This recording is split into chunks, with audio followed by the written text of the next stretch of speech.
जूही ने बताया तुम्हारी तबीयत ठीक नहीं है। तुम थोड़ी देर के लिए चिल क्यों नहीं कर लेती? वेट, मैं जूस मंगाता हूँ। कनिका ने जल्दी से कहा, नहीं आई एम ओके एंड मैं वो ड्रेस नहीं पहन सकती। I am not comfortable in that. मैं ये नहीं कर सकती। सॉरी, आप किसी और को कास्ट कर लीजिए। I am living.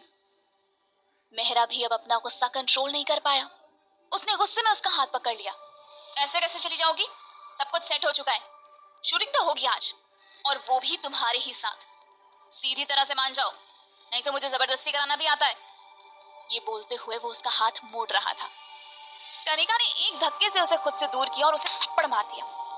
थप्पड़ इतना तेज था कि उसकी आवाज बाहर तक सुनाई दी। वो मेकअप आर्टिस्ट भी वहीं थी और बाकी सारे लोग भी ड्रेसिंग रूम के बाहर ही जमा हो गए थे। मेहरा गुस्से में अपने दांत पीस रहा था। ये उसके लिए बहुत इंसल्टिंग था। वो कुछ कहता इससे पहले ही कनिका सबको हटाकर वहां से निकल आई। मेहरा भी उसके पीछे भागा।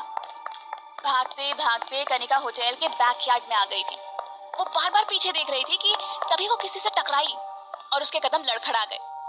खुद को संभाला तो देखा उसके सामने 4-5 साल का एक बच्चा था। उसने संभलते हुए उसे पकड़ लिया और उसे गुस्सा भी आ रहा था। अब ये बच्चा कहां से आ गया?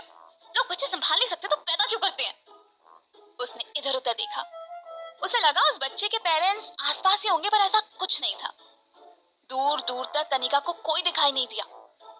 वो ऑलरेडी बहुत परेशान थी और अब इस बच्चे की वजह से और फ्रस्ट्रेट होने लगी। फिर जो हुआ वो उसने कभी एक्सपेक्ट नहीं किया था। वो बच्चा आगे बढ़कर उसकी टांगों से लिपट गया और उसके घुटनों में सर छिपा लिया।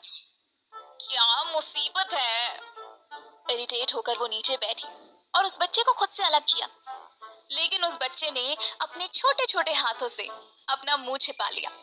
ऐसा लग रहा था जैसे वो बहुत डरा हुआ हो। ब्लू डेनिम शॉर्ट्स, थॉर की टी शर्ट और एक्सपेंसिव लाइट वाले शूज। उसके ड्रेसिंग स्टाइल से तो वो बच्चा किसी रईस फैमिली से लग रहा था। कनिका ने उसके हाथ हटाने की कोशिश की पर कोई फायदा नहीं हुआ। उसने सोचा, कनिका इसे छोड़ और अपनी जान बचा। इसके पेरेंट्स आसपास ही होंगे, इसे आकर ले जाएंगे। और वो वहां से भागने लगी। उसने अभी एक ही कदम बढ़ाया था कि उस बच्चे ने उसके टॉप का एक कोना अपनी मुट्ठी में भींच लिया और बोला, मम्मा प्लीज मुझे छोड़कर मत जाओ, प्लीज मम्मा। कनिका बहुत हैरान हो गई थी। पहले वो मेहरा और अब ये बच्चा, अजीब मुसीबत है। वो बड़बड़ाते हुए पीछे मुड़ी और फिर जैसे ही उसकी नजर उस बच्चे के चेहरे पर गई तो उसका जैसे दिल ही पिघल गया। उसका गुस्सा जैसे कहीं गायब हो गया था। उसके चेहरे पर स्माइल आ गई। वो था ही इतना क्यूट। नीली आंखें, बिखरे भूरे बाल और बहुत ही प्यारा गोल चेहरा। वो दूध जैसा गोरा था।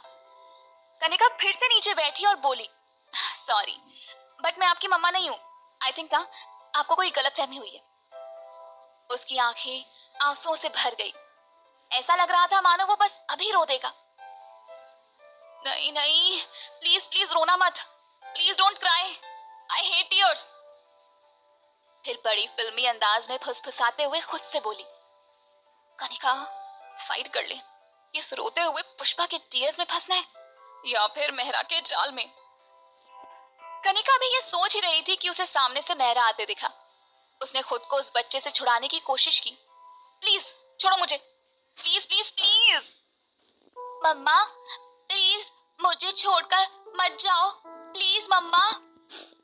उन दोनों की खींचातानी में मेहरा वहां पहुंच चुका था। उसके चेहरे पर गंदी मुस्कुराहट थी। उसकी मुस्कुराहट देख कनिका और भड़क गई। लगता है ना एक थप्पड़ दे काफी नहीं था। ये सुन मेहरा भी भड़क गया। तभी उस छोटे बच्चे की आवाज आई, मम्मा मम्मा। मेहरा बहुत हैरान होकर बोला, क्या बोला इसने? मम्मा, ये तेरा बेटा है? मतलब तू शादीशुदा है?